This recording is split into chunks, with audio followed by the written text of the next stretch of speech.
വയനാട് ഉരുൾപൊട്ടൽ ദുരന്ത ബാധിതർക്ക് വീട് നിർമ്മിക്കാനെന്ന പേരിൽ പണപ്പിരിവ് നടത്തിയ യൂത്ത് കോൺഗ്രസ് നേതാക്കൾക്കെതിരെ പോലീസിൽ പരാതി. യൂത്ത് കോൺഗ്രസ് സംസ്ഥാന പ്രസിഡന്റ് രാഹുൽ മാങ്കൂട്ടത്തിൽ, അബിൻ വർക്കി ഉൾപ്പെടെ 7 വൈസ് പ്രസിഡന്റുമാർ എന്നിവർക്കെതിരെയാണ് അഭിഭാഷകയായ DR ലക്ഷ്മി കൊച്ചി സെൻട്രൽ പോലീസിൽ പരാതി നൽകിയത്. മുണ്ടക്കൈ ദുരന്തബാധിതർക്കായി സംസ്ഥാന തലത്തിൽ 2.80 കോടി രൂപയും സ്പോൺസർഷിപ്പ് തുകയും ശേഖരിച്ച് 30 വീടുകൾ നിർമ്മിക്കുമെന്നായിരുന്നു യൂത്ത് കോൺഗ്രസിന്റെ പ്രഖ്യാപനം. ഇതിന്റെ ഭാഗമായി ഓരോ നിയോജക മണ്ഡലത്തിൽ നിന്നും 2 ലക്ഷം രൂപ വീതം ശേഖരിക്കുകയും ചെയ്തു.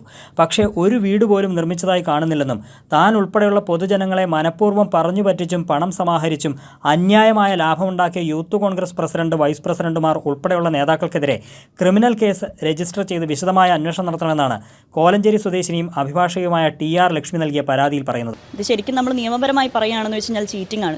ഇവർ ഒരു കാര്യത്തിന് വേണ്ടിയിട്ട് ഒരു കോസ് മുന്നിൽ കാണിച്ചുകൊണ്ട് അവർ പൈസ മേടിക്കുന്നു. എന്നിട്ട് ഇത് അവർ തരുന്നൊരു വാഗ്ദാനം ഉണ്ടല്ലോ, ഇത്ര പേർക്ക് വീട് പണിഞ്ഞു കൊടുക്കും. ആ വാഗ്ദാനവുമായി ബന്ധപ്പെട്ട് യാതൊരു വിധത്തിലുള്ള പ്രവർത്തനം അതിനുശേഷം നടക്കുന്നില്ല. അപ്പോൾ ഈ സമാഹരിച്ച ധനം മുഴുവൻ എവിടെ പോയി എന്നുള്ള ചോദ്യമുണ്ട്. കൃത്യമായി പറ്റിക്കപ്പെടുകയാണ് ചെയ്തത്. കൊടുത്ത മുഴുവൻ ആളുകളും പറ്റിക്കപ്പെടുകയാണ് ചെയ്തത്. അവിടുത്തെ ആളുകൾ പറ്റിക്കപ്പെടുകയാണ് ചെയ്തത്. ഒരു ദുരന്തത്തിനെ ഒരു വാണിജ്യ മാർഗമായിട്ട് സ്വീകരിക്കുക എന്ന് പറയുന്നത് എത്ര അധപ്പതനമാണ്. 88 ലക്ഷത്തോളം രൂപ പിരിച്ചെടുത്തതായാണ് ഔദ്യോഗിക വിവരമെങ്കിലും ഈ ഫണ്ട് ഉപയോഗിച്ചത് എങ്ങനെയെന്നത് സംബന്ധിച്ചുള്ള വിശദാംശങ്ങൾ ഇതുവരെ പുറത്തു വന്നിട്ടില്ല. പിരിച്ചെടുത്ത തുക ദുരുപയോഗം ചെയ്തതായി സംശയിക്കുന്നുവെന്നും സെൻട്രൽ പോലീസിന് നൽകിയ പരാതിയിലുണ്ട്.